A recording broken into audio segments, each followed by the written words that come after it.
I'll do roll call. Okay. Mayor Cantrell, Present. Councilmember King, Director Barnes, Present. Director Duplessis, Here.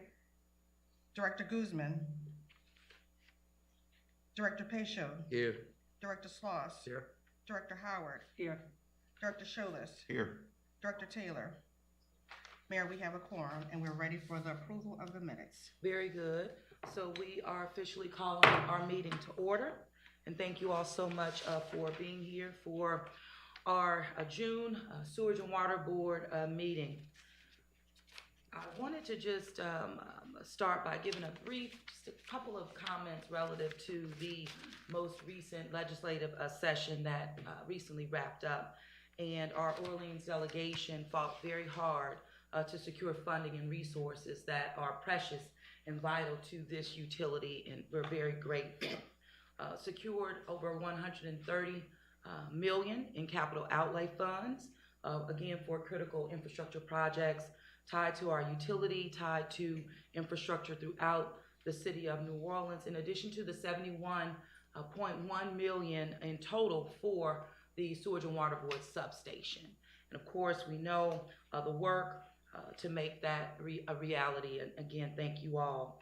Also wanted to just recap on the joint infrastructure work between Sewage and Water Board and that of the Department of Public Works, tied to, of course, our federal allotment. We recently celebrated the completion of the St. Claude Group E roadway project, $3.5 million. We celebrated on yesterday Milneburg Group B. Mark was out there. Thank you for having Mark present. It means a lot. That was a $7.1 million completion in Milneburg. We also recognized that on last week during the downpour that dumped over 9 inches of rain in the community or throughout the city, we know that Milneburg suffered some flooding, which was a key indicator, one, that why we're there doing the work that needs to be done. And so that work will continue to move forward, not just there, but throughout the city of New Orleans. But we're on the front lines of climate change. If you can recall that the night before, it was 90 degrees at 11 p.m. at night in the city of New Orleans. That had a direct indication or a direct impact on that rainfall that we saw the next day. We know that climate adaptation is our way. And flood mitigation efforts, again, our top priority, it has to be. And just as we celebrated the HISR system that was returned over to Orleans Parish several weeks ago, we were there with our federal partners, our state partners, of course, our governor was there, celebrating the turning over of a $14 billion risk reduction system that protects this parish along with our neighboring parishes. One of the things that stuck out most, and it wasn't new, but it was refreshing because it demonstrates the continued priority for flood mitigation and risk reduction. And that was the need for not only Orleans Parish, but I'm speaking for our parish right now, for us to continue to leverage the federal dollar with our own dollar to ensure that we're focusing on infrastructure, flood mitigation, because we are on the front lines of climate change and looking at it as a system in which this utility is a part of the overall system. And while the HISR system will reduce risk, it does not eliminate risk. And therefore, we have to do everything within our power to ensure that we're moving these projects forward and we're being forward thinking, which at our last meeting, we talked heavily about even maintenance. So we're thinking 20 years out, even as it relates to the improvements that we're making. We also work very hard as it relates to diligently securing a multi-million-dollar project designed to store over 187 million gallons of storm water, and that was right at City Park, Lakeview, and surrounding areas. You may have heard here recently there's been some pushback from some of the elected leaders and community leadership there, but this project is at 90% design. This is not new. This has been something that has been worked upon, and now we're being told not to move forward. But this is where the rubber really meets the road in terms of investing in our infrastructure and our future. We know what happened as it relates to Hurricane Katrina. These infrastructure improvements and looking at, I would say, repetitive loss in the city of New Orleans is really what got this city the resources at the federal level that we need. So I will continue to push necessary to ensure that we have a system throughout this city that holds that storm water, reduces our flood risk, leverages our investments along with that federal investment so that we can become safer and a healthier city for generations to come. So thank you for allowing me to say that. It's very important. It's something that we cannot let off of, simply because the city of New Orleans, whether you believe it or not, we are looked upon as the national model for infrastructure investments and stormwater reduction, as well as green infrastructure and blue infrastructure relative to a system and climate adaptation. We're the focus. And that's why the federal government has consistently has boots on the ground, even as recently as yesterday.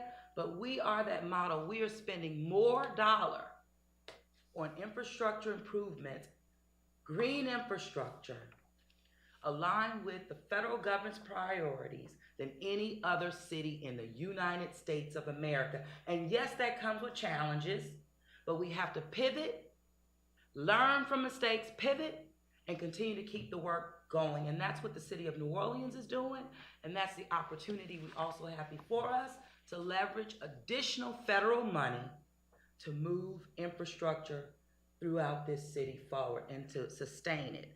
So again, thank you for indulging me. I'm very passionate about it.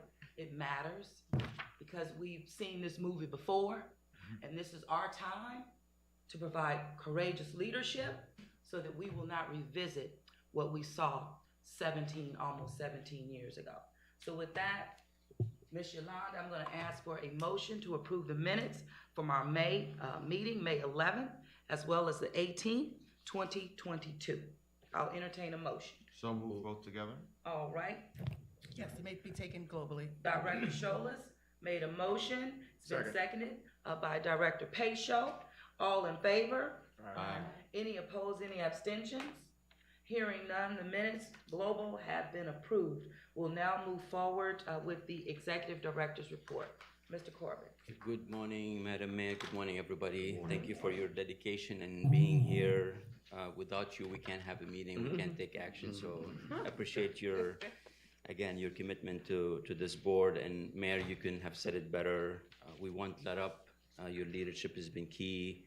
And we know that of all cities, green infrastructure is more critical than any other city, evident by the storm we had on June 10th of last week. Yep. In the pumping capacity, even at its most optimal condition, just cannot keep up with these storms. And green infrastructure is the next layer of protection for our city. So the next layer of protection, and I'm just going to add, and I'm looking at Robin over there in terms of holding storm water, on our properties as well, meaning residential properties, commercial properties is where we need to go. And I believe that, we're focused on it at the right time. Right. It's going to take a community effort, collective community effort and adaptation. Yeah. Homes, in terms of weatherizing our homes, we have to remember, not just the rain event we saw, but we were experiencing a heat advisory as well. Yep. We saw it during Ida, hurricane, heat advisory. Right. So this is now. So go ahead, because it shows alignment, which is awesome. Collaboration. We have a lengthy agenda for you today, and before I jump into it, I do want to point out the fresh hot off the press annual update consumer confidence report that's sitting in front of you. This is a requirement that we have to comply with, and all our customers will receive a copy by July 1st, so you are first to see it. It's much improved, more comprehensive, exceeding the requirements and exceeding expectations of our customers, taking advantage of this vehicle to communicate with our customers by providing more meaningful and relevant information on behalf of you and the mayor and the board. So take a look, and again, this will be in everybody's hands by the end of the month or July 1st. So very excited to have that accomplished. Thank you for many people on staff who wanted to do more for us, and this is the final product. This is the long agenda list. So starting with the first item, hurricane preparedness. As many of you know, the mayor gathered at the very beginning of the hurricane season. Her entire departments across the city, north of 50 departments in the same room, bringing collaboration, making sure everybody is ready, offers help to any agency that needs help. Speak now, right? Mayor, you say, tell me what you need, I will help you. So that was a very good exercise. Obviously, we were there and we shared our perspective on and preparedness for this coming season. We shared with the community a couple of key things, some of the improvements that we've done. We also hold our own hurricane preparedness tabletops. The GSO and the CEO, both Dave Callahan and Ron, bring the entire departments in the same room again, same concept, preparedness, lessons learned, and went extremely well. And obviously, every day is a date, an opportunity to prepare even more for the next storm. Couple of the things that we've done that are noteworthy is ongoing cleaning of our canals, because they're a very crucial component of our drainage system, not only cutting grass, removing debris, making sure that they are at optimum capacity.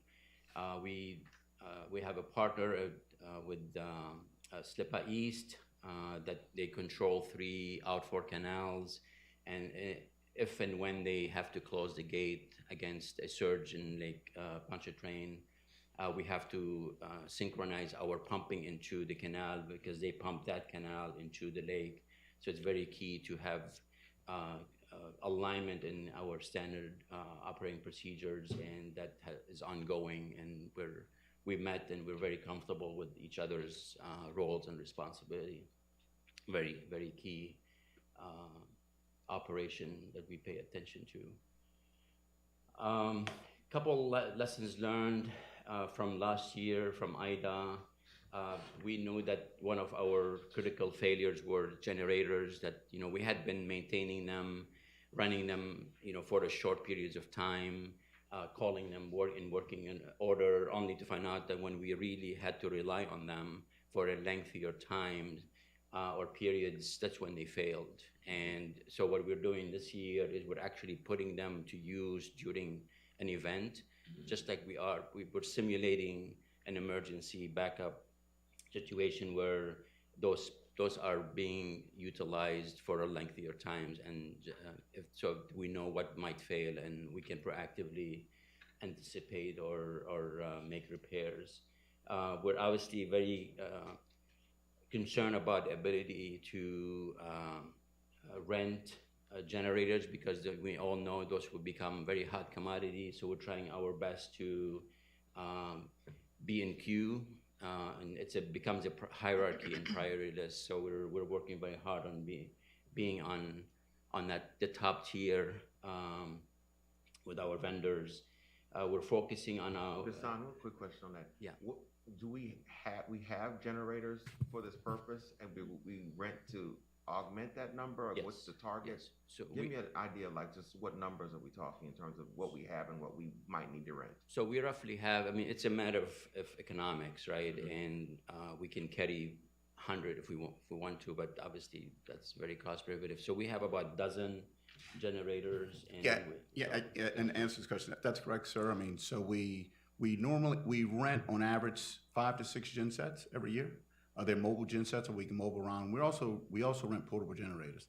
In addition to that, we do have our own set of another 4 to 6 generators that we do own in-house. So we utilize that mobile force, what we call, for the hotspots, what we can for normal operations. When you get to Hurricane Ida, that's a whole other different ballgame. But to answer your question, that's, we do rent generators to supplement our generators we do have in staff. But beginning in 2023, what we plan to do is to start buying 2 additional 200 to 300 kW generators a year. So as we get down the road, we can lessen the amount of funds that we use to rent gensets, because we have to rent these gensets for 6 months. So the goal is the next 4 to 5 years, buy 2, and we can supplement the rentals so you can actually own them. Yes, sir. I know you probably weren't looking for questions right now, but once we have T8, T7. no, T8. Okay, We have T8. T6 and we're at T7. Once we have T8 and we have the substation, we won't need to rent any generators. will No, we? sir, we still do. Because the genset we're renting are really relative to our sewer pumping stations. Oh, So again, Sewer, you remember? Yeah. right, that was the Hurricane Ida. We focus a lot on drainage, but again, these small gensets, we rove around sewer pumping stations wherever we need some of our admin facilities like Central Yard that don't have a permanent genset. That's we call them roving gensets, roving portable pump station. We can use as we need. Yes, ma'am. All right, so just for clarity, the EMDs that we have, where do they play a role? Is that more on the drainage side? Yes, ma'am. Got it. EMDs on the drainage It's side, just generators in time. on the lift stations for the Inventory, sewer. Right. everything, yeah. And I would clarify that the EMDs as well as the turbines could be drainage, water, and sewage relative to the 25 hertz will be powered to Carrollton Water Plant. Thank you. Yes, ma'am. And just to, we have 84 sewer pump stations, so to have a auxiliary power at each one, again, is very cost prohibitive. So we are creative in having this roving fleet. If And we then- could we even store that when we weren't using it? Right. I mean, they could be in the vicinity or on the premise of each, but again, it's very costly to, Right. acquire and maintain. So, one thing I'd like to touch on is since we're talking about storms and preparation, with everything perfect, we have a lot of equipment that are functional, operational. We've been training our folks, but I want to talk a little bit about the June 10th event that just happened, last Friday. And we have been referencing June 10th of 2020, which was the last really major event that we've experienced. And those are the non-named or unnamed events that really come out of nowhere, dump a lot of rain, and cause more problem than a named storm for whatever reason. And we know The same June 10th, right? Yes. 2 years apart. 2 years apart, yeah, just like Ida and Katrina were so close. It's like somebody's writing a script. I know I've shared with you that the operation went fairly well. We've managed. I mean, the storm just overwhelmed the system. It would have overwhelmed any system, to be honest with you, anywhere. But there were 2 incidents, just briefly wanted to share with you that, with the after action report and studying what went right and what went wrong. 2 things that I want to share with you. One was an unfortunate situation at DPS 4, where we had more of an operational error than a mechanical error, where we had 3 pumps that we couldn't start. And every time when we started turning them on, they tripped offline, and we ran through the process, and it was a lengthy process. It was about 2 hours worth of assessment before we were able to figure out what went on, and then we were able to run them. So there was about a 2+ hour delay in the pumping in that station itself. So obviously we take that very serious. I know that the folks involved are extremely concerned, and we're going to spend a lot of time retraining and focusing on more standard operation procedures. And at the end of the day, automation is the key. Things that happen that could have been avoided by just having triggers and sensors that would alarm folks that what is going on, right or wrong, and expedite that process and allow the process to go much smooth. Obviously, cost is an issue, time is an issue, but Ron and I talk about we got to continue to focus on automation to help reduce those human or operators' errors. So Were we fully staffed for that, at that site, and were we staffed, not just number-wise, but in terms of skill set? Because I know we have to have various skill sets at high levels at all times. I mean, yes, I mean, very good question. Certainly, we look at that, and we're never at the optimum number that we want. It just, the skill is not there. The ability to hire and retain is just not there. Could we have more people? Yes. But I don't want to, lean too much on that, because I think, we're managing with what we have. We are challenged, we're pushed. There's a lot of overtime that we're putting in because of the, kind of the challenge with it. But could we have hired more people? Certainly. Are we trying? Yes. So it's not an easy. The reason I'm leaning on that is that we have a larger discussion about our human resources process, our relationship with civil service. And if we have this as a direct incident where we had operator error because we weren't able to fully hire people or promote people to the level they needed to be competent to run certain things, that has material problems and effects on the system. Yeah. So that's why I would like to spend a little time understanding. Yeah, what absolutely. That I means. mean, that's a very good way to look at it. I mean, when we have challenges with the hiring or with civil service, we're here, we're transparent, we tell you that's what it is. I don't believe this is a case where we've met resistance or the process is lengthy. It's just the market, and what talent is there to grab to help you. And again, can we do better? Yes, but I don't think it was the sole reason why this happened. Right. So I don't want to lean on that too much. Hassan, is every drainage pump station manned, or are some of them sending messages to some central office that Most of them somebody has to are. keep it dispatched? Most of them are. Some are not. They are just run automatically, and they pump into another canal and maybe run. So how do we know if something goes wrong at one of those? What's the most of your major pump stations are manned. Those are manned where you have personnel there. Yeah. Some of your smaller pump stations are not manned, they're automatic. These are your smaller pumping stations. So, and our operations do have a system where they can go into what we call iFix. You can see what pump is on and what pump is off. Okay. Yeah. But as yes, ma'am. And as what the executive director indicated, a large portion of our pump stations, it's mainly operated, not fully automated. So as future funding come in and we do upgrade these facilities, that would make us more efficient. Sort of like what we're doing at our Claiborne Claiborne pumping station, just modernizing that potable water pumping. The same has to happen on that drainage pumping station in order for it to become efficient. But if the ones that aren't manned, we do have a way of knowing whether they're pumping or not. Yes, we do. Okay. Yes, we do. That was a pretty robust system created within the past 4 years, and also with the ability for us to see it in the EOC at City Hall. So we definitely have that capacity. Thank you for the very good questions. And again, our commitment is to lessons learned and avoid reoccurrence of such unfortunate situations. So, moving on to pumping and drainage, as you can see, that number fluctuates between, plus or minus 1 or 2 pumps.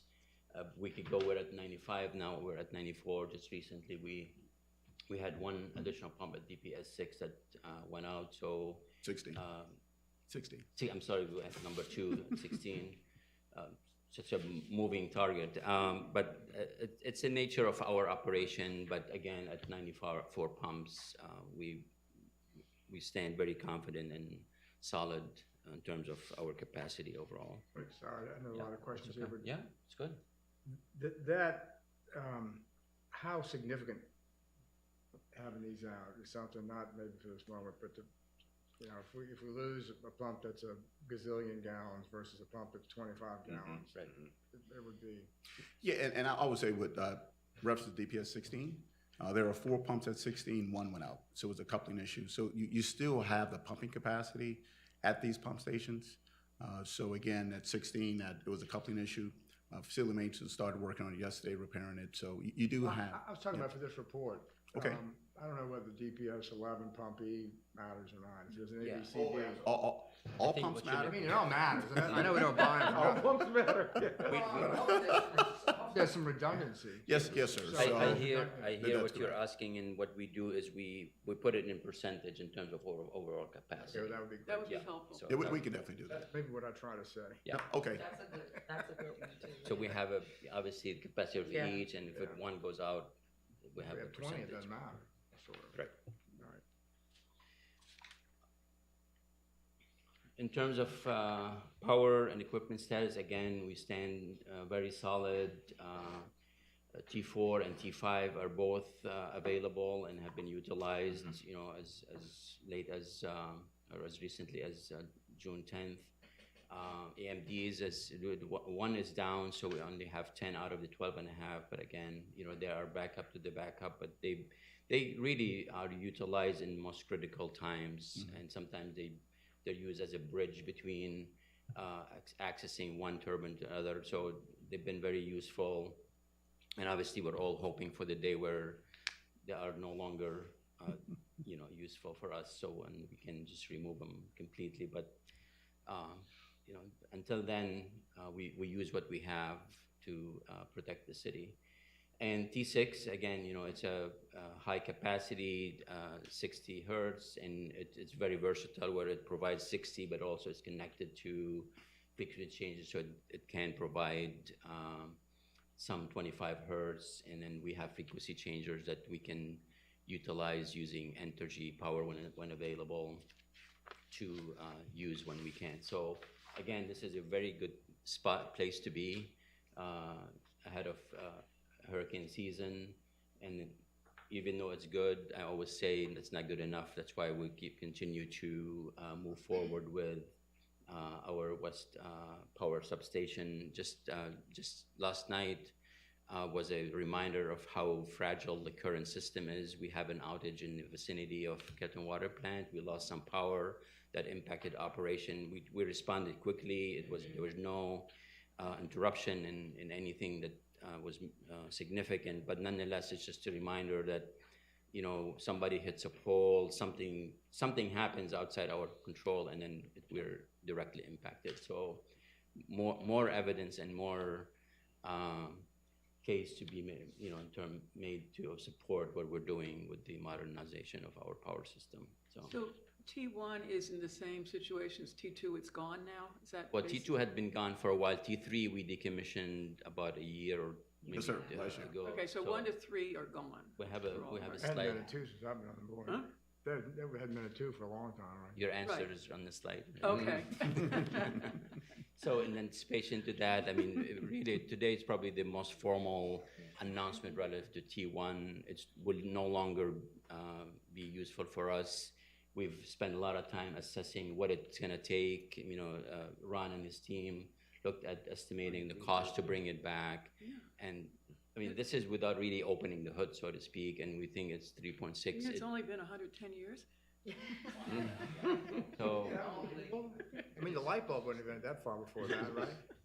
so that at one point, not at one point, as of today, T1 is no longer in our fleet, and it served us well. But then, you know, the time has come. The $3.6 million are better spent on new modern equipment that we're moving forward with. So, so you heard it here, and again, we knew it was a matter of time. It was going to be done at the completion of the West Power Complex, but you know, just about a year too early. But it is what it is. You just have to respond to the facts and the data that you have. So. You're going to hear a little bit more about the West Power Complex and the cost and the phasing and, you know, our goal moving forward. But just a brief, the overall cost for what we're shooting for now is about $200 million. That it's coming from all kind of sources, federal, state. You know, as the mayor alluded to before, you know, they continue to support this very critical project, and the city and, you know, the mayor commitment to that project with significant amount of money that help support so to keep it going. So the static frequency changer, which again we can't live without. Everything we're building without that cannot be utilized. So number one is moving forward, and obviously 2 and 3 are in queue. And then, as you know, you approved the contract for turbine 7, so that's moving forward, and 8 and 9 will be coming. We're being realistic with our expectations, what we can fund and what we can't. So although 8 and 9 are desirable, it's a phase 2 type of approach. We continue to host anybody who wants to come and see what we're doing, obviously. So open invitation to everybody who wants to learn and appreciate the effort that is going on there. In terms of other projects, the JR projects continue to happen, and again, in partnership with the city and DPW, like the mayor said, we continue to close contracts, celebrating one yesterday. I was landing, Madam Mayor, as you were celebrating. I was at a conference, so I couldn't join you, but coming out of town. But a lot of projects are happening in partnership with the city, but also we have an independent set of we call them the large main or feeder mains and transmission lines that are ongoing, and that those projects are moving forward. Key projects to again maintain that supply of water to all the distribution. The distribution mains throughout the city. So again.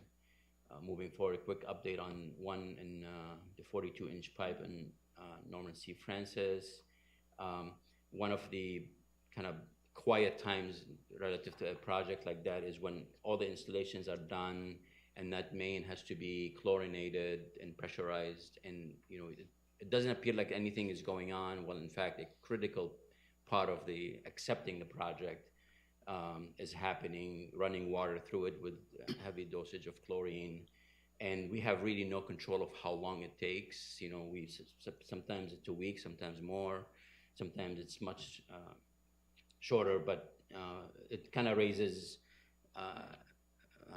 angst among the residents, like, why aren't you doing something? And we try to communicate in advance that this is a very critical piece, and this is where we are with that project.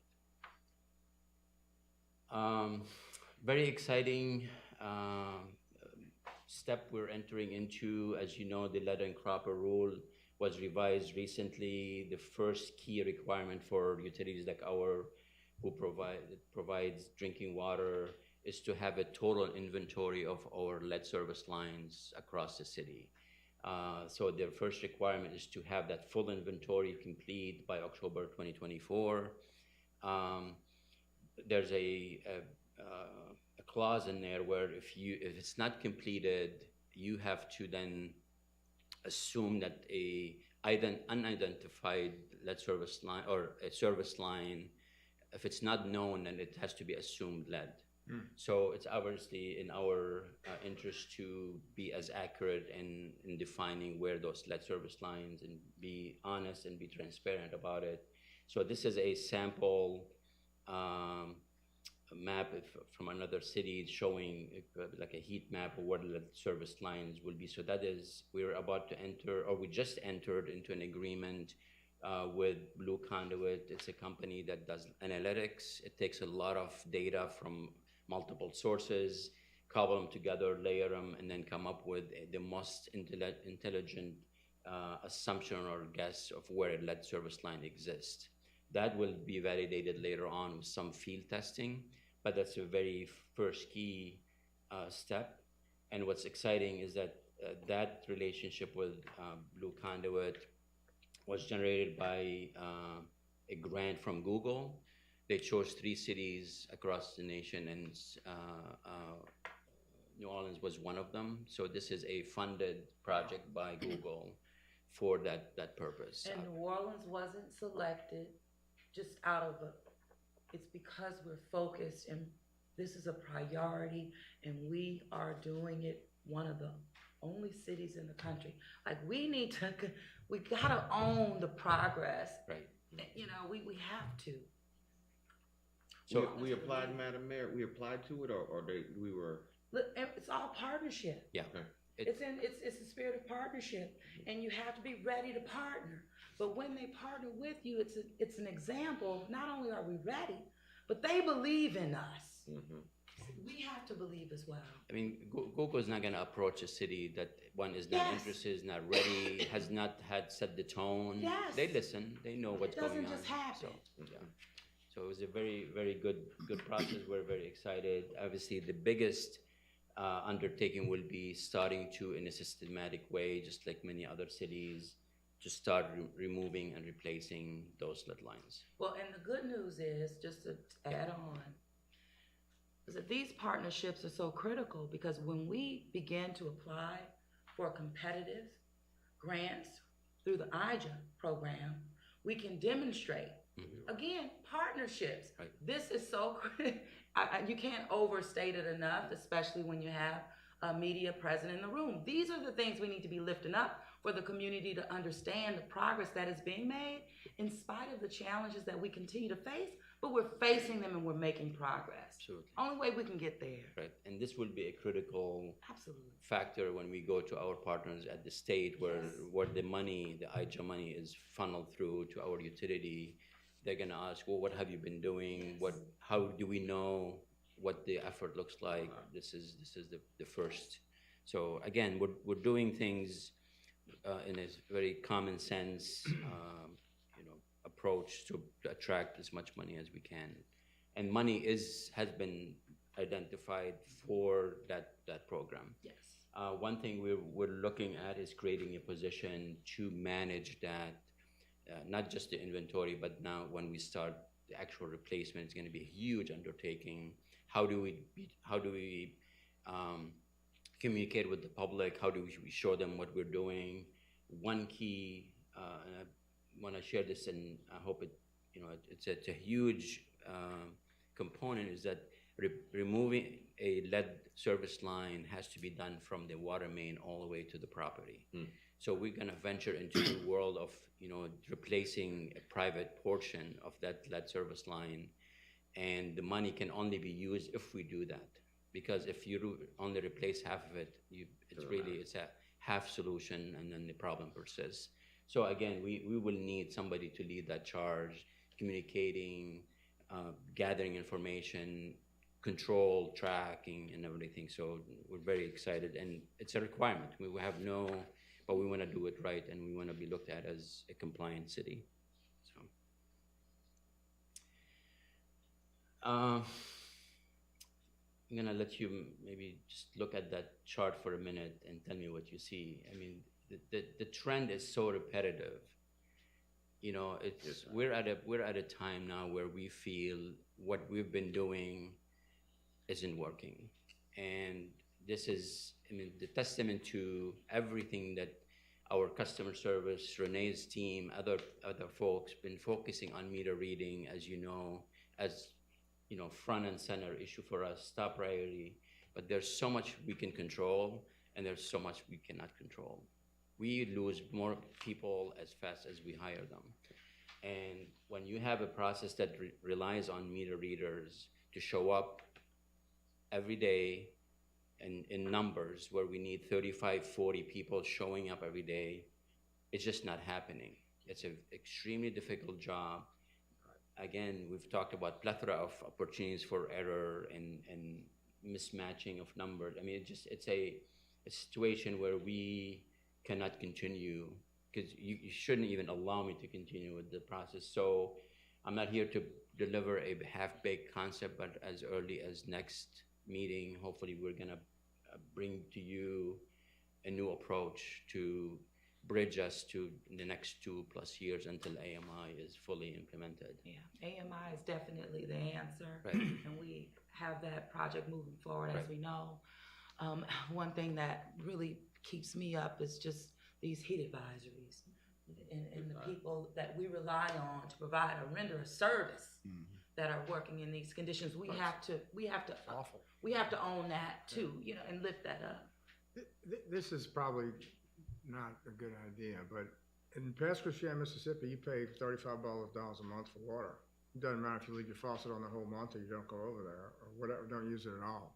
It would probably take 12 years to get it done, but obviously, if we had a residential rate of whatever it is, and then and just the residential side of it's most of the meters, right? I don't know if that's possible or not. Yeah, well, I mean, we're gonna bring you. Stop reading the meters and just say this is what it costs a month to have water. Yeah, it's just not a solution for us right now.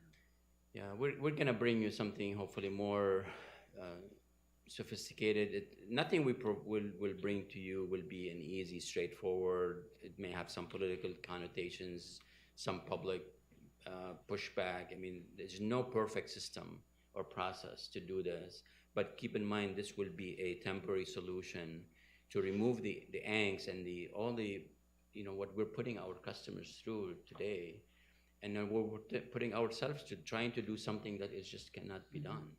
So we hope that it will make sense to you. It will make sense to everybody else, so we can move forward with something that is just more palatable for the time it takes to do the AMI.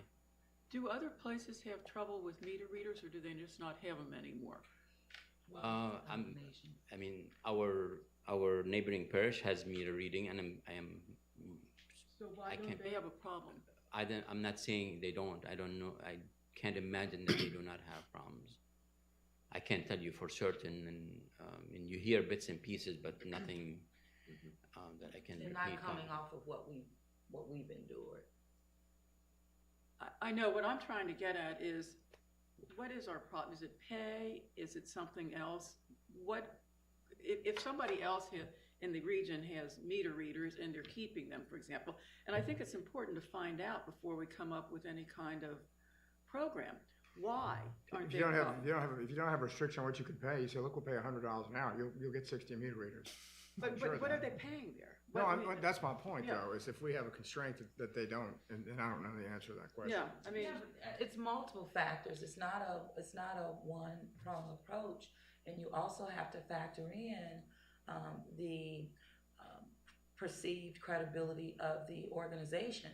That has an impact too. People pick and choose also where they want to work, and if there is a negative perception of a organization, that has an impact as well. How we treat people, how we talk about them publicly, it's all a factor. But this is a different day in regards to service, and people who are rendering services and taking those sacrifices are looking at the jobs differently. and It's a I'm fact. saying, what are we doing that's wrong in this area? That's Yeah. what I'm trying to get at. I'm not making a statement on what we pay or anything else. I'm saying that before, maybe we have to go on to some other thing, but it has just baffled me for 2 years that we have a whole group of, something that we did have employees before. We started having trouble before COVID. It continues, and I'm very curious about the analysis as to what is the root of the problem here. And I don't, if it's the organization, that would I think be an there's multiple. organization-wide problem. It is. It's a legitimate way of looking at it, and I cannot.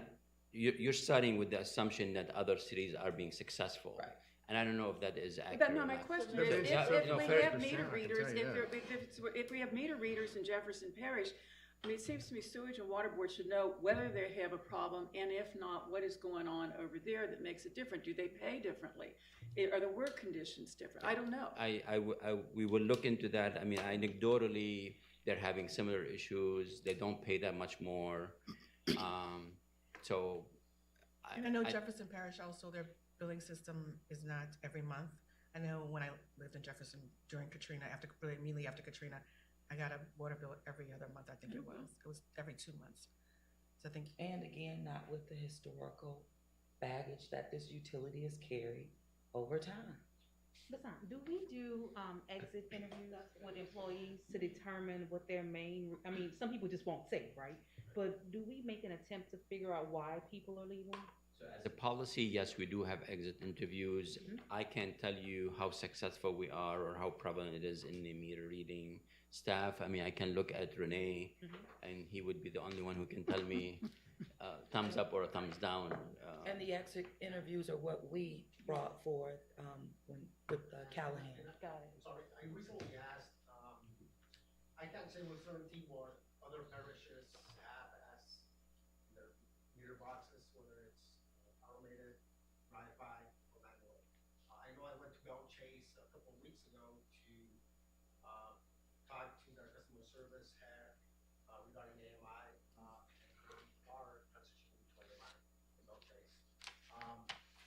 So our meter reading management team met with a handful of supervisors and employees to try to determine what else we could do to support them to keep their routes on a consistent basis.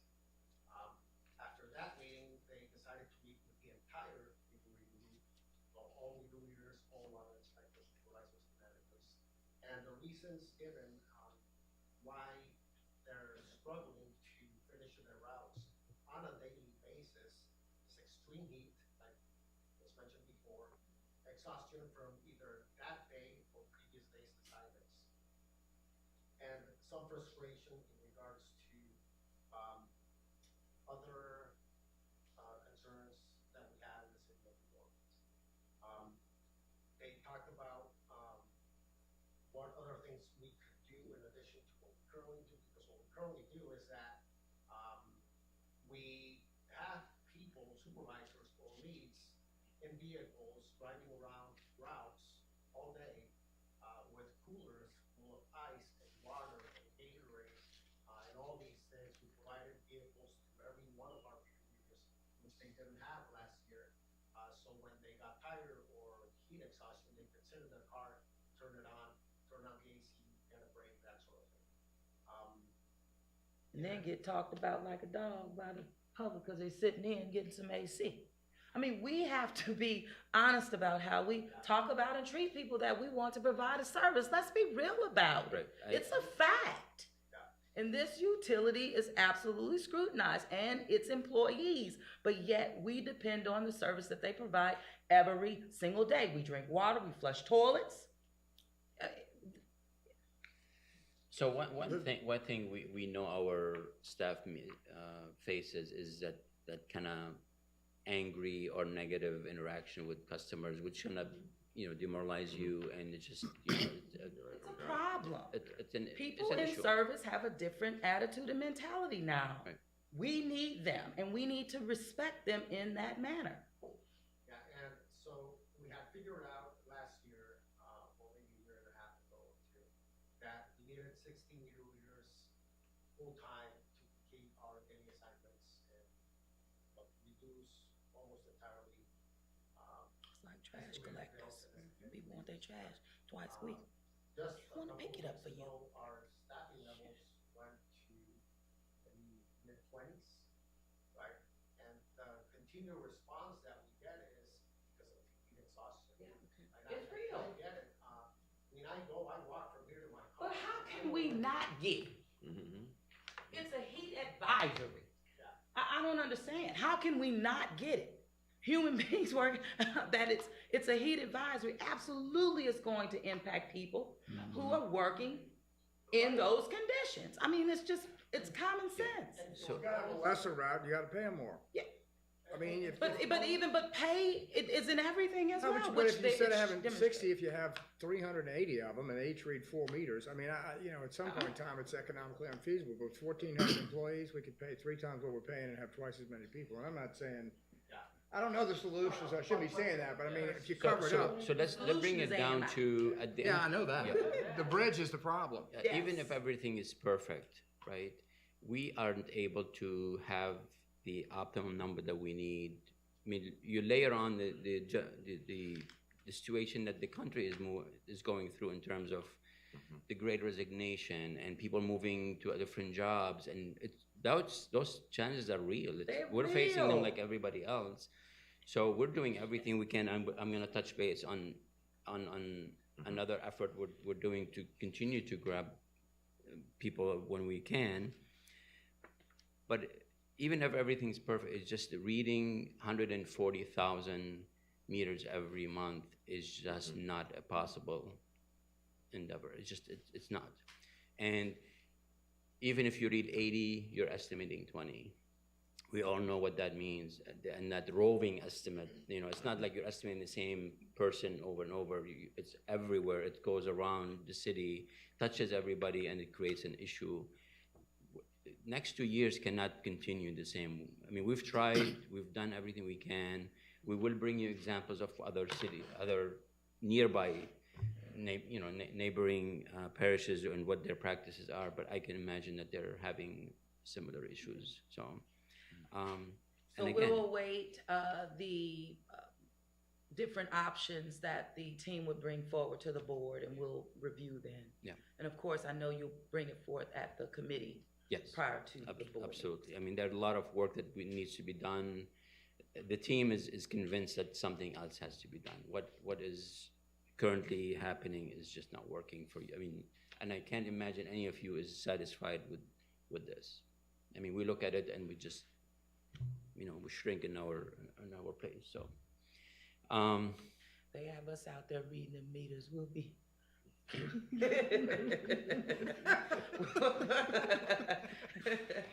On a little bit more positive note, we've just went through a very thoughtful and lengthy process of looking at the GSO's operations, and obviously with Ron and his staff and many others went through what does that organization, meaning the GSO, need to look like.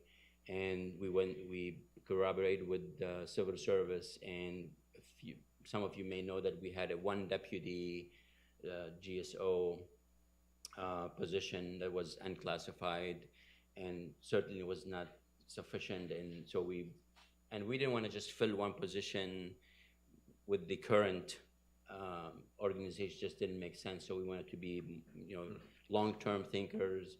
So we draw this up. And we were successful getting civil services approval of the process. So now we have 3 deputy GSO positions divided up by very sensible delineation in terms of disciplines and roles and responsibility. And then now we're going to focus on finding those 3 individuals that can help Ron, with his job. Because again, not to harp on the Friday, I mean, facing a storm the way we did with Ron trying to, we're all hands on deck, but he needs people to pay attention to some things so he can focus on other. So it just, it's remarkable what happened. So again, very excited that this is happening, and thanks to everybody who got involved, and thanks to the civil service for being on board and allowing this to happen. So, another great effort that our HR department went through, again, trying to be creative, don't just do the same thing over and over. They held a job fair at the convention center, and it was extremely, it started with a smaller concept, and it grew because we thought, well, if we're doing this, let's just bring other agencies. So we did bring up, I think, as many as a dozen agencies throughout the city, whether it's DPW, police department, fire department, many others.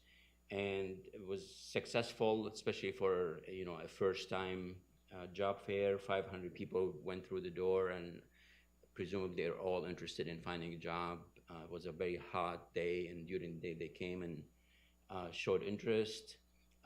We had 85 job offers, 21 in meter reading. So again, we continue to attract them, but then when they start working and doing it, it's a different story. And 53 in the general superintendent. We had the opportunity to also partner with Louisiana Workforce Commission, which is headed by Stephen Pacho. And what a small it is. It's the son of our beloved board member, Joe Pacho. So a great collaboration. They gave us a lot of compliments relative to how the job fair was run. Again, kudos to our, LeBaron and his team. and what they were able to provide us here is an on-site real-time application for any jobs through civil service. So again, trying any creative routes to grab talent whenever it exists. So, and obviously we believe that this would be a continued effort, an annual effort, given how successful.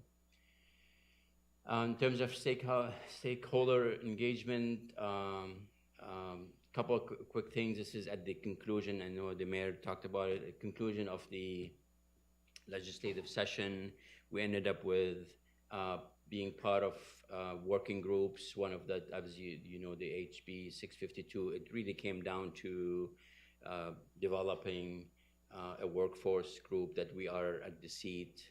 We have 2 seats at the table. I think we have Renee and Gray looking at billing. It's timely, and it hopefully involves people who want to help us solve the issue. And we're trying to be as positive and trying to capture that opportunity. So the other one, the Landry governance study resolution, again, it's a more of a legal look at how the Sewage and Water Board is governed by the state, what it takes to make any changes. Again, we have a seat at the table, and one of you, by resolution, it would be a board member voted by the board will sit on that. So that's forthcoming. I think it's not imminent, but it will take place sometime later this year, and we'll keep you posted. And then the Drainage Consolidation Task Force, the mayor's CAO, Gilbert Montano, is leading that charge. And finally, in earnest, sitting down and acknowledging that the system belongs to one ownership or one owner.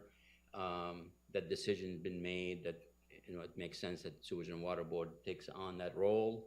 Now we're walking through the logistics of doing that, and then associated with that is what level of service do we want to provide, maintain what's happening, improve that level of service, what the funding mechanism that allow us to improve that. So it's ongoing. It's very, very meaningful conversation. I think it's really the only way to approach it, and I'm excited about what might come out of it. So again, thanks, Mayor, for pushing that collaboration.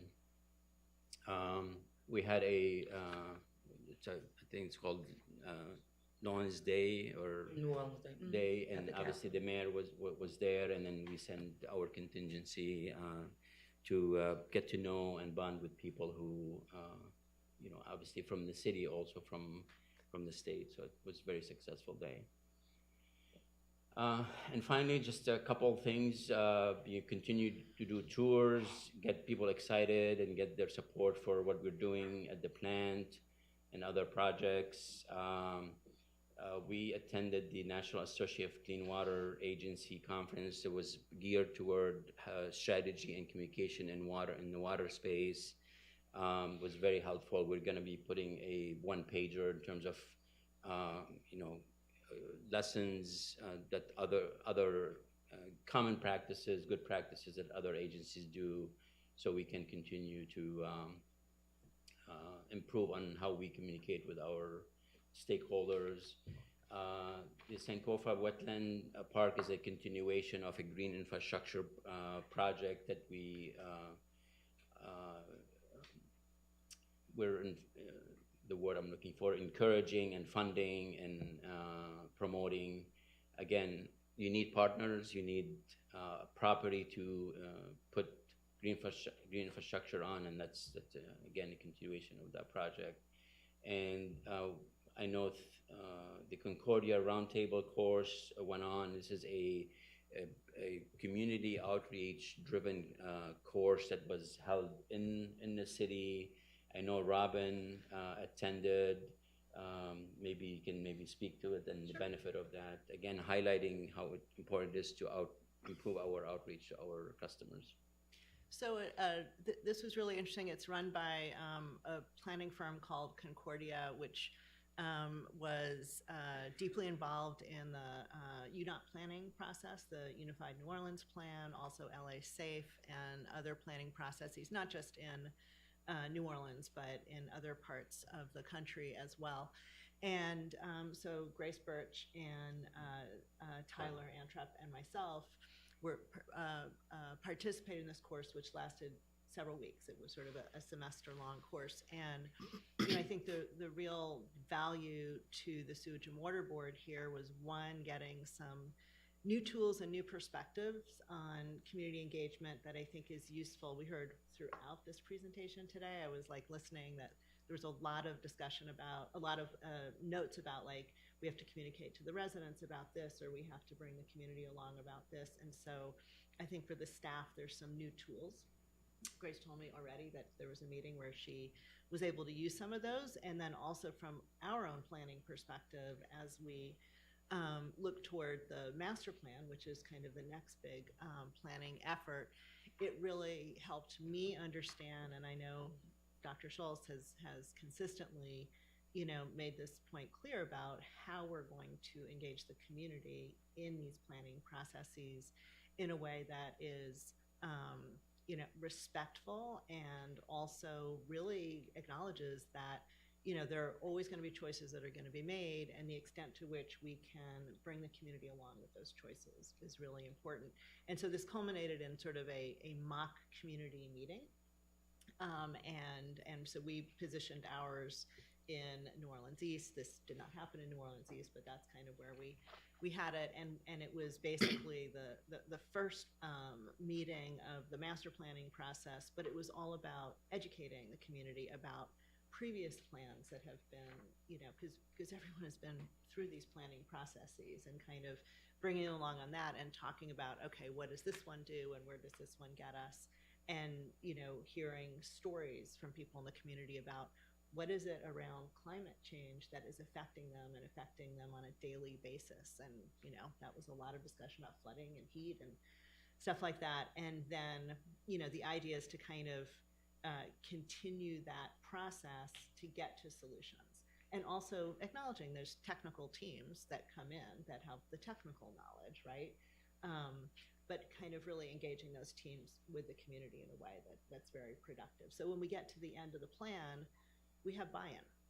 We don't then market the plan that has been developed without the community's input. So it was a great learning opportunity. It would be great if other people were interested in participating, because these sessions happen on an ongoing basis.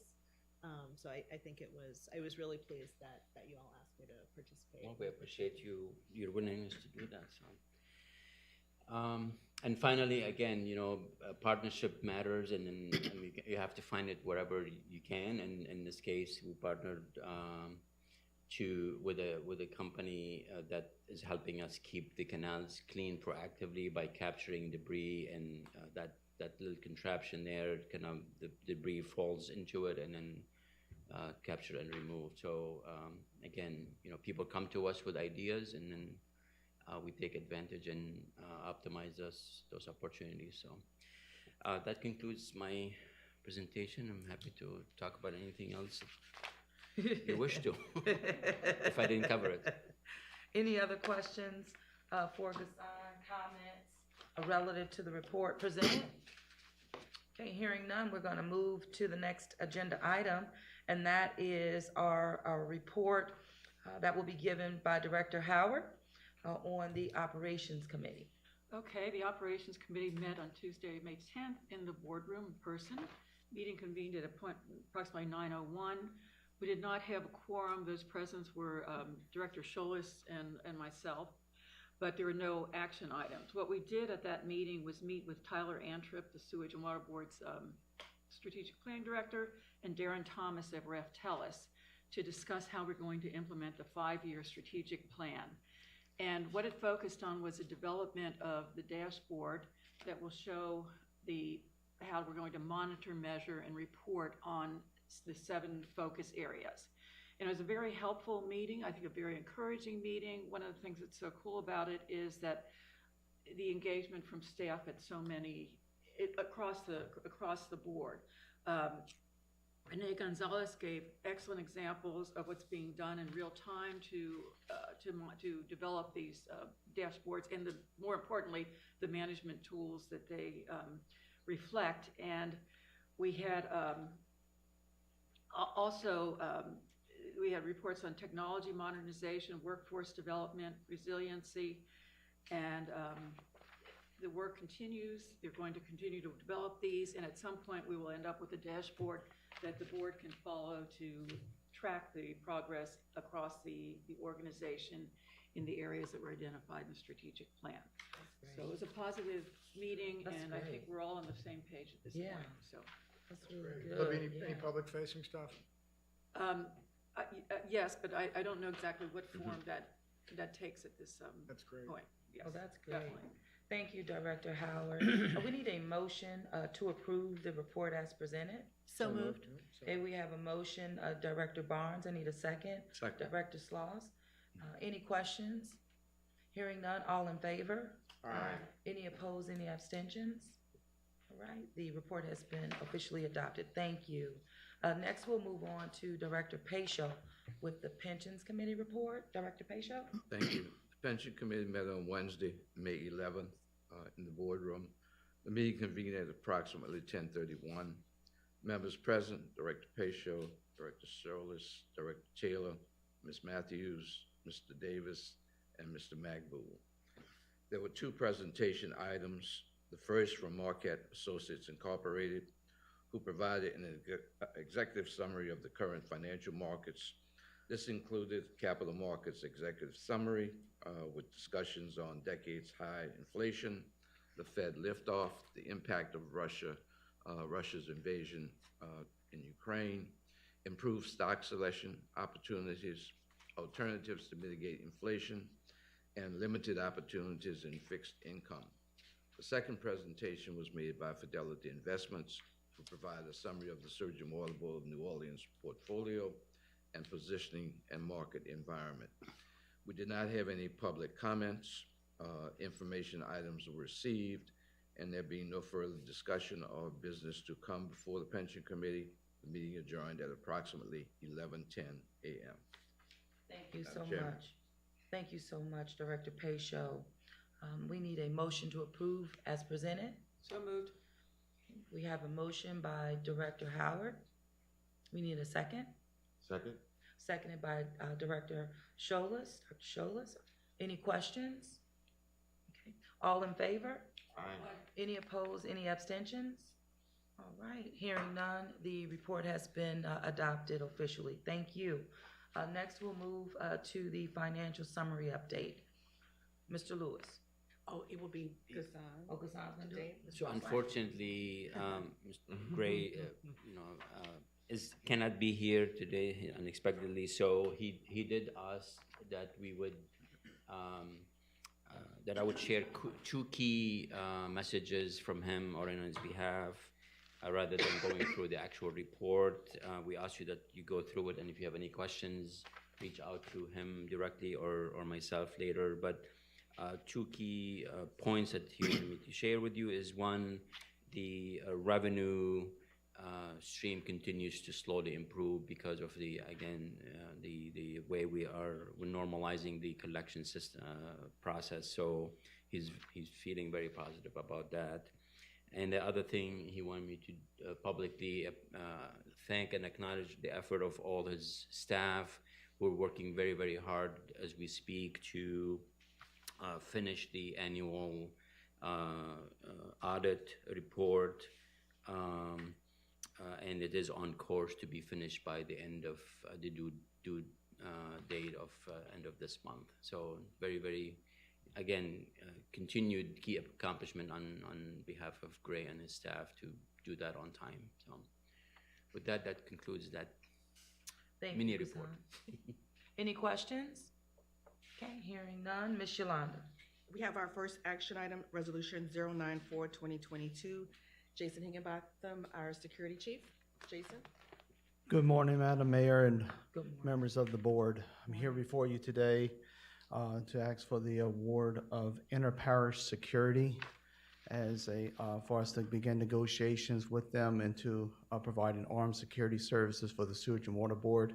The first term will be 3 years, $3.5 million per year, with an option to renew 2 years at $3.5 million. It's a not-to-exceed amount. We did receive 5 proposals, and we, by scoring selection, inter-parish is recommended. Thank you very much.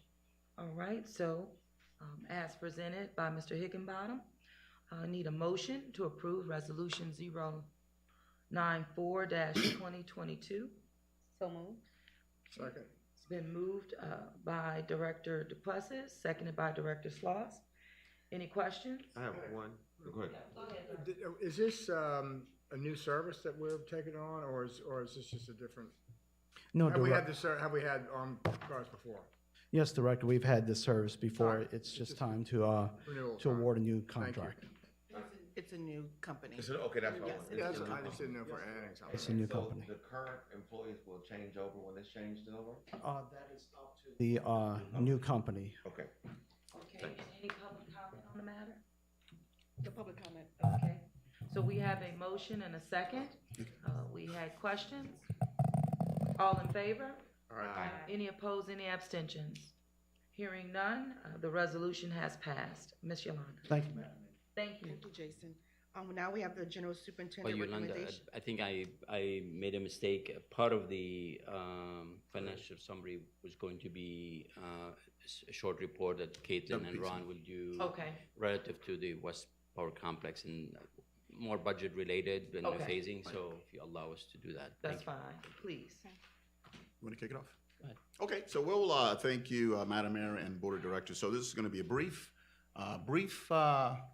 briefing on the West Power Complex, part up with the financial summary, and just to give the Board of Directors an overview of where we are, where we're headed in the future, and some financial aspects of it. So again, that's the West Power Complex. When we go to the next slide, is that, again, this is an overview of the complex, which you see now. So this is a overview of the good portion of the water board complex itself. And as you can see, what we call the West Power Complex, this is our west part of the station. That's where we're going to build the West Power Complex. It's composed of two parts. Everyone knows about the interesting New Orleans substation. That's one part. That's the one that's on the news. But the other more important part, and that takes up quite a bit of the overall funding, which you'll see later on, is what we call T7 Op Center Static Frequency Converter, which is really what we are constructing is a secondary backup power plant. So we, SWEBNO, a part of this West Power Complex is to construct a brand new, efficient, state-of-the-art backup power complex that will replace our steam system. So in this briefing we do that. So as you can see, the 60 megawatt dedicated substation, it's pretty much in the upper right below the water storage tanks. Then we have the Sewage and Water Board side, T7, the op center, as well as static frequency converter. One of the key links to this entire complex is we have to get that power from what we call our west side of the facility to the east side, because the brainchild is our central control. We have to get that power back. And our most critical project at this point in time is what you see up there is our overhead utility rack. So that project is going to go out in the next couple of weeks. That is going to connect the West Campus, the new West Campus, to our existing East Campus, and that's the interconnectivity of that. And then we're also, as you can see, the note you have connection to the fuel tanks. What we are doing is utilizing and maximizing the funds that were utilized under FEMA and the HMGP program, and integrate those components into the West Power Complex. So we are utilizing everything we can into the West Power Complex from previous work. So again, Caitlin Timrick, she's one of our PMs that's pretty much keeps us together on the West Power Complex on the administrative side, and then she will, her next slide on categories of work and major work, could give a briefing on that. Good morning, board members. Good morning. So I think it's instructive when we think about this West Power Complex to think about how there's multiple different categories of work and different components that we're talking about when we talk about this large program. I think it's also, we are also starting to think of this in multiple phases. So there is a group of work that we are starting to refer to as phase one, and phase one of this work being an initial operating condition where when we have the substation from Entergy, we can take that power, we can transform it to 25 hertz and then distribute it. Then there are other components of this, which would be more of a phase 2 item, which are still necessary for our full build-out, full power complex operations and everything, but is not necessarily required for us to take that power directly from Entergy when it is available to us. So from a very practical construction sequencing as well as funding availability standpoint, we are starting to look at this in those two ways. So the categories of work here that we're showing on the slide: professional services, design contracts that help us be able to do this large volume of work, and then equipment purchases in the integration components. So the equipment purchases, again, it's very practical to purchase these directly from specialty manufacturers, going right to the manufacturers instead of including that as part of a larger construction project. It's practical for us to do that. And so a lot of these things you're already familiar with.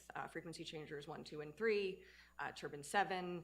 We have bids on the street right now for transformers, for generators, as well as additional auxiliary electrical equipment, including some interim switchgear that does allow us to take that from Entergy and be able to use it. In the phase 2 build out of that, there is a more final permanent switchgear lineup, as well as additional black start generators and other items.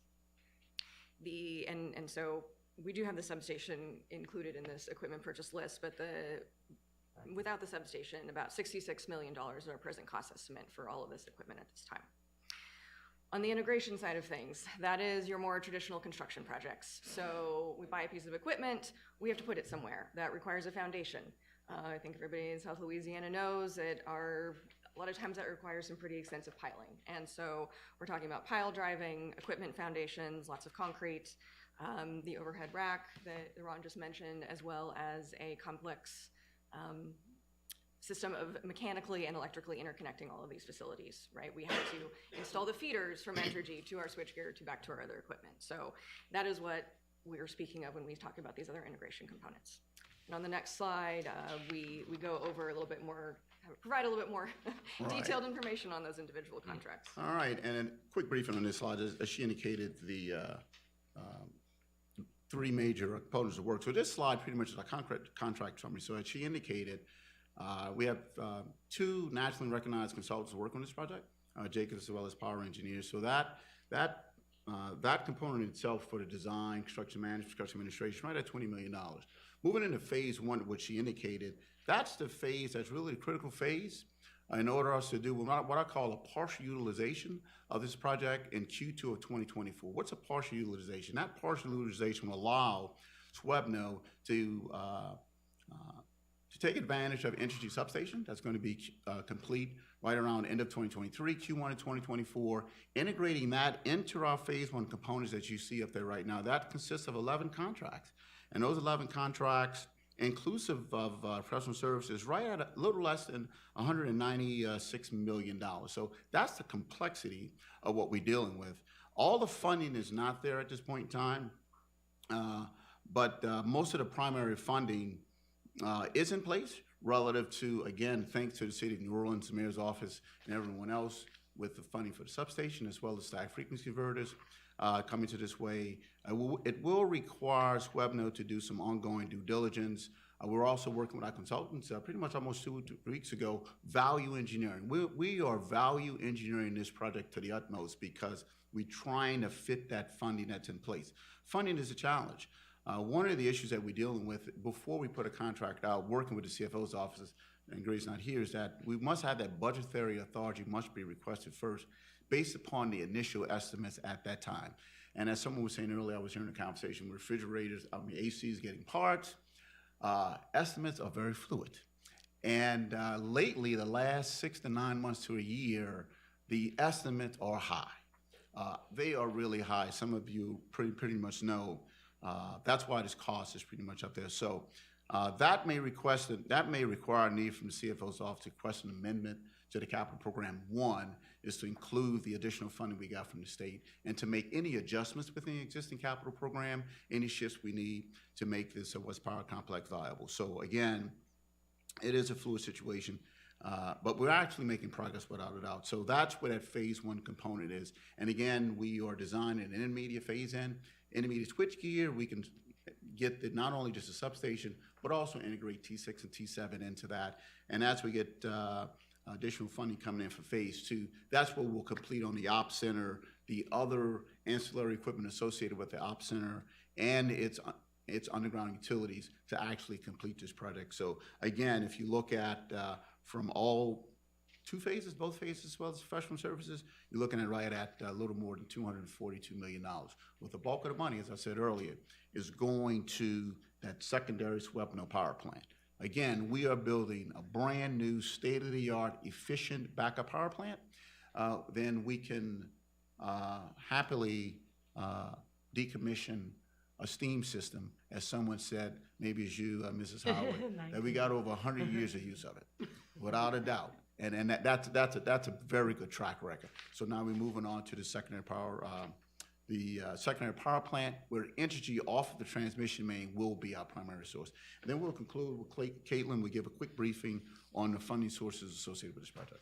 Yeah, thanks, Ron. So we do have a pretty extensive array of different funding options that we are presently utilizing and taking advantage of. So we presently have 6 external funding sources identified, as well as our own system funds for this phase 1. And so the pie chart here is just for the phase 1 activities, which we've previously spoken about. 2 of these funding sources are new from last year. Of course, the city funds, as Ron mentioned, frequency changers and substation, as well as a HUD earmark, which we applied for in 2021 and were successful in receiving in 2022. You do see there is a to be determined spot on this graph. Right now that represents about $40 million of work that is part of this phase 1, but has not yet been identified. Again, as Ron mentioned, those estimates are still in progress and subject to change due to a lot of worldwide variability at this point. But we do anticipate having additional capital outlay funding available to us as early as summer of 2023. However, in the meantime, we do need to advertise projects in order to stay on the schedule, and in order to do that, we require budgetary authority and the funding sources in place to do that. And so, working with Gray, of course, already starting to look at what our options may be to allow us to continue on this path right now. Some of those include reprioritization of other projects that have systems funds presently allocated, or possibly interfund borrowing or other bridge financing. And so Gray's working on that, we'll all be working on that, and the intent is to come back to the board in the next several months with the best alternative in order to amend our capital budget in order to move forward as possible. Absolutely. Thank you so much for your presentation and for the information provided. Directors, just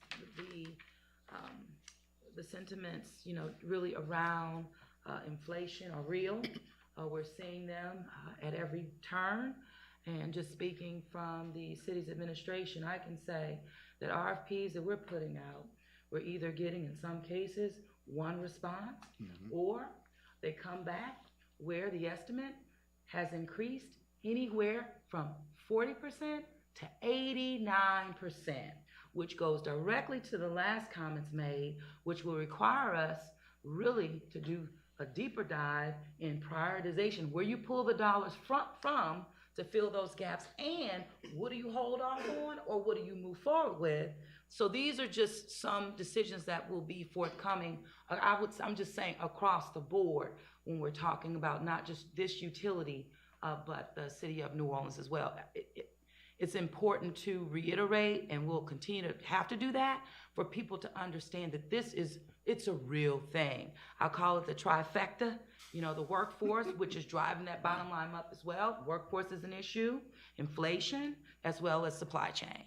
So again, you'll hear this over and over, but I had to take the opportunity to reiterate and support the comment. It's real. It's real, yeah.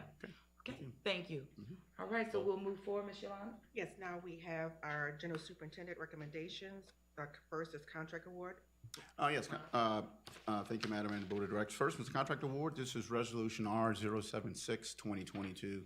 This is the renewal and extension of Contract 8164 for skilled and unskilled labor for our maintenance. We utilize this contract to supplement our workforce in our facility maintenance department. This contract was awarded April of 21 last year to JEI Solutions, and this resolution is really requesting an exercise of the first year of first one-year renewal of this contract. This renewal contract will be an amount of a little more than $4.8 million. And the General Super GSO's office is requesting acceptance of this resolution. Thank you. All right. I need a motion to approve a resolution presented by Superintendent Spooner. So moved. We have a motion, Director Pacho. We need a second. Second. Seconded by Director Howard. Any questions? Public comment? No public comment. Very good. All in favor? Aye. Any opposed? Any abstentions? Hearing none, the motion carries. Thank you. Ms. Yolanda? Yes, we have contract change orders, which we may take in global. Ron? Thank you. The two contract change orders, the first one is Resolution R066, 2022. That's the ratification of change order number 6 for contract 1370 Alpha, which is our construction of our new 60 hertz transformer and switchgear project. This change order number 6 consists of 2 field change orders. These 2 change orders are really due to adding additional safety features, which we incorporate into our new power distribution control system. And the other one is to upgrade some of our breakers at our substation.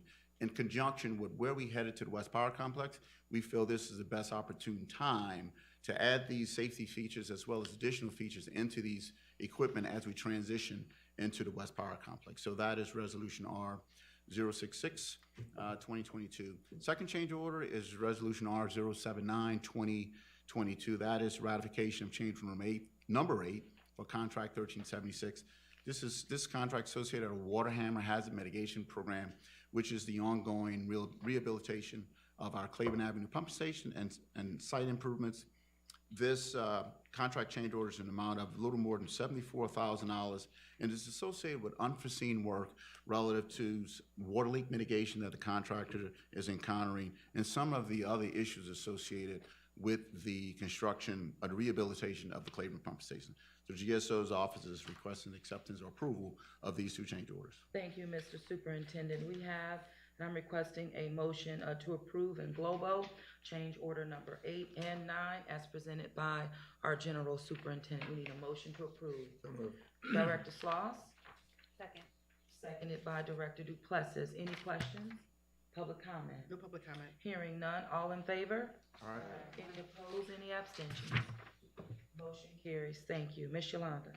Next, we have contract amendments, which we may take in global. Ron? Thank you. These are 2 contract amendments associated with the joint SWEPNO DPW JIR program and in relations to Sewage and Water Board's GIR side of consultants of additional engineering and inspection services associated with this program. So the first resolution is R075 2022. It's the authorization of amendment number 8 to the agreement between the Sewage and Water Board of New Orleans and Neil Schaefer Incorporated for the design engineering services for the water line replacement program. And this is pretty much, it's adding the additional engineering design and construction services for JIR project RR017. This amendment is an amount of not to exceed of $135,000 for a total fee not to exceed a little less than $2 million, right at $1.92 million. So that's resolution R075 2022. The second amendment is associated with resolution R077 2022. And again, this is also amendment associated with the JIR program. This is the authorization of amendment number 9 to the agreement between Sewage and Water Board of New Orleans and Arcadius Incorporation for, again, the design and engineering services for the water line replacement program. This amendment amount, again, is for authorizing engineering construction services associated with project RR186. This amendment will not exceed $76,324.56. And also, this amendment is also updating the consultant's agreement, the 2012 hourly billing rates to the last audited billing rates for that agency. So the GSO is requesting approval of these 2 amendments, R075 and R077. Thank you very much. We need a motion to approve the amendments associated with the JIRR as presented by General Superintendent. Need a motion. So moved. Moved by Director Second. Shoulders. Second by Director Barnes. Any questions? Public comment?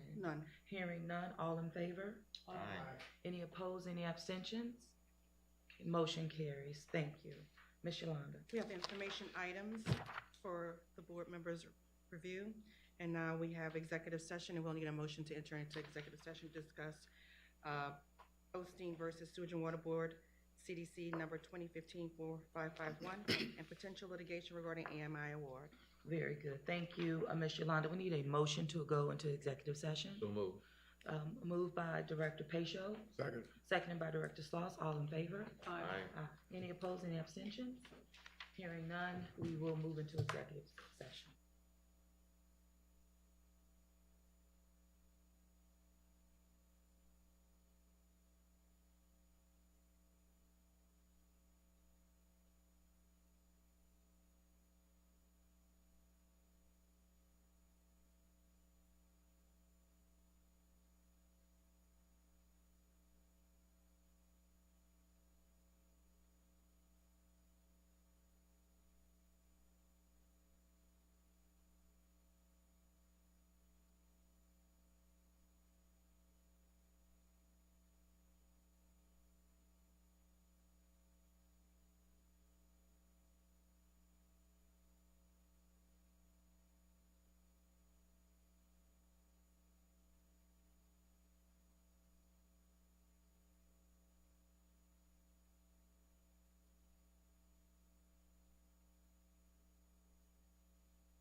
right, so thank you, everyone.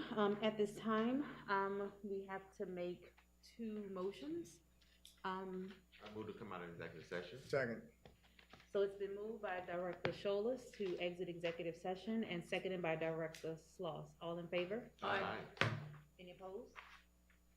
We are officially out of executive session. Next, I'll entertain a motion regarding special counsel's recommendations regarding case number 2015-4551. So moved. Moved by Director Howard, seconded by Director Sloss. All in favor? Aye. Any abstentions? Any oppositions? Hearing none, the motion carries. Moving forward with our agenda items, are there any public comments? No public comments. Hearing none, if there are no other matters to come before the board, I'll entertain a motion to adjourn. So moved. Moved by Director Payfield, seconded by Director Sloss. All in favor? Aye. Motion carries. We are officially adjourned. Thank you, thank Nice you. work, Tamika. I love how y'all throw me in the mix all of a sudden, and I have to perform